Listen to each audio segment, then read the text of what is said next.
Hello everyone, I'm Carp and I'm back with another One Piece video. Today it's time to talk about Zero Village, the arc that introduces the third member of the crew and the iconic Straw Hat ship. And I'll tell you why I don't like this arc that much. We start then with our friends on the high seas looking for food and new crew members. You guys thought we were going to Zero Village right away, right? But before we arrive at the village, we have a small pit stop. Luffy, Nami and Zoro arrive at an island with strange chimeric creatures and a man that looks like a shrub. His name is Gaimon and he has been in this island stuck in a treasure chest for 20 years. He's been protecting an hypothetical treasure he thinks it's on the island. They discover there is no actual treasure. And even though Luffy asks Gaimon to join his crew, he decides to stay on the island because the animals that live in the island have become the new treasure of Gaimon, and he wants to protect them from poachers. This little story continues the themes of the last arc, Orange Town, and personally I found it a lot more interesting than Choo Choo. It has the same message, but told in a more imaginative way. It could have easily replaced the dog's role in Orange Town. The difference is that the story opens the possibility that the One Piece doesn't even exist. Maybe Roger was lying and there is nothing at the end of the road. And the most important treasure is something we find on our travels. I'm not saying that the treasure is the friends that we found along the way. I mean, it has been confirmed that that isn't the case. I'm just saying that the One Piece may not be the most important thing in this series. Ironic for a series that is called One Piece. But I'm getting distracted, let's continue. Before leaving Gaimon and his weird animals, we learn about the geography of this planet, the strip of land that circles around the world, the Red Line, and the famous Grand Line that runs perpendicular to the Red Line and divides this world in 4 great oceans. 6 if we count the 2 halves of the Grand Line of their own oceans. Everyone knows how amazing the world building is in this series, and I appreciate that Oda gives us information little by little, always told in an organic way that feels natural. In another island, there is a small town called Zero Village, where a boy runs every morning shouting, "Pirates are coming!" This is the start of the main story of the arc. And if someone told me to describe this arc in few words, it would be very simple. This is The Boy Who Cried Wolf, but with pirates instead of a wolf. Remember why I didn't like Choo Choo's story? Well, I believe this whole arc suffers the same problem the story of the dog had. It needed a twist to make it unique, and not only a retelling of a classic tale. Pirates instead of wolf is just not enough. This boy who cried wolf is named Usopp, and while the first time I read this arc I didn't like him that much, now he's one of my favorite characters in One Piece. As a matter of fact, he might be one of my favorite characters in fiction. Usopp is a liar and a coward, and one of the bravest characters in all of One Piece. He's a relatively normal guy who knows his limitations in a world full of superhuman characters. And time again he overcomes his limitations and own cowardice. When the Straw Hats arrive at Zero Village, searching for a ship, they meet this boy, and Luffy quickly realizes he's the son of one of the members of Shanks' crew, Yasop. Usopp tells them that their best chance at getting a new vessel is asking the owner of a mansion in town, a sickly young girl named Kaya. Her parents had died the year before, and since then she's been in the care of her butler, Klahadore. And here is one of my biggest problems with this arc. I found this character disappointing.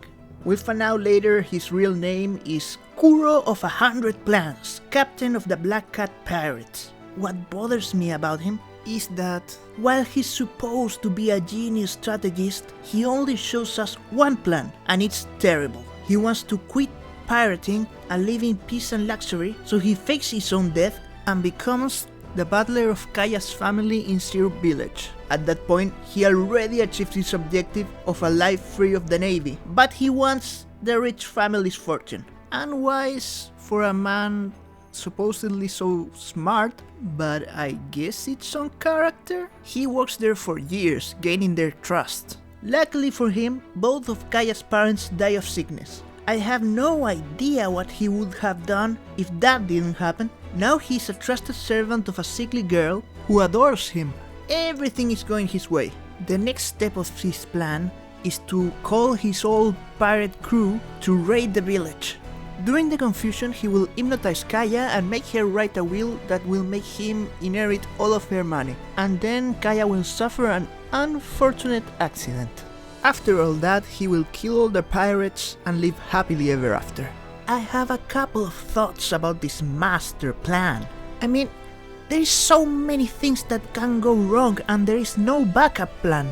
Even if everything goes smoothly, the situation is very suspicious. He already faked his death, so wouldn't he get the same result just by killing everybody the minute he arrived at the island? I mean, if he kills everyone including the pirates, no one will even know what happened and where is the money. Well, I'm sure Kuro thought of everything, and I'm just overthinking things. Continuing with the story, Usopp goes secretly every day to Kaya's bedroom window and tells her lies to make her laugh and feel better. Kuro doesn't like this and confronts Usopp and insults his father. For some reason, Kaya takes Kuro's side and Usopp runs away dejected. Luffy follows Usopp, and while they are talking, they overhear Kuro explaining his whole plan to his second-in-command, Django the Hypnotist. A strange fusion between Steven Tyler and Michael Jackson. Luffy is hypnotized to fall asleep, and he falls off a cliff. They don't even try to see if he's dead or not. Again, very convenient. And they let Usopp live alive because no one will believe him. I guess having loose ends in a master plan is not that important. It is true that indeed no one in the village believes him, not even Kaya. Desperate, Usopp goes to fight the pirates by himself. He's intercepted by the Straw Hats, who decide to help him.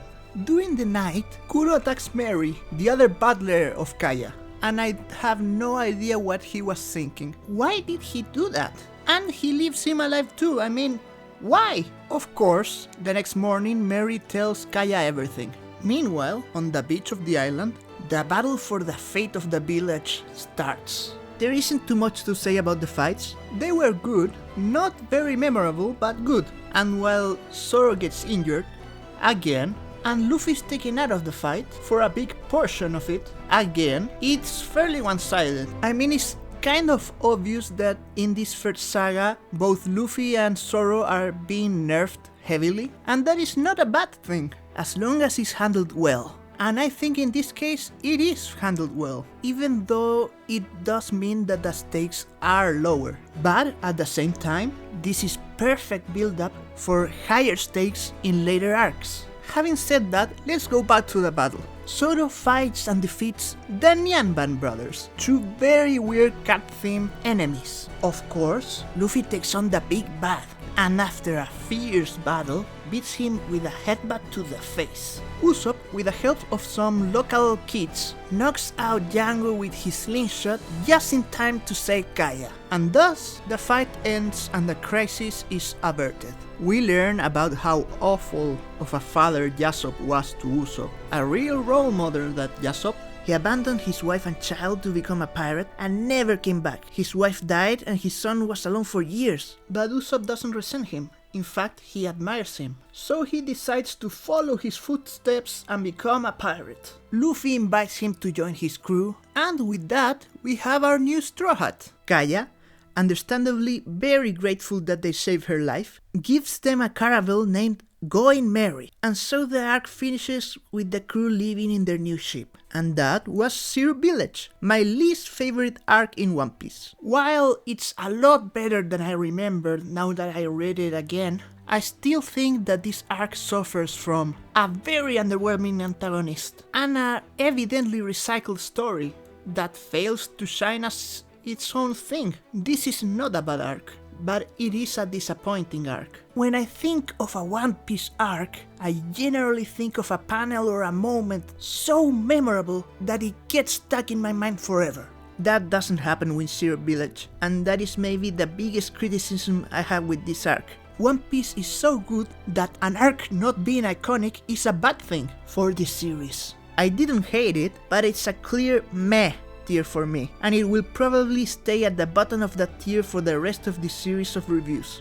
And that's the video. What do you guys think? Where would you put it in the tier list? Was I too harsh? I mean, probably yes. I'll see you all in my next review when we'll meet a group of fighting cooks in a restaurant in the middle of the sea. I'll be back for Baratier.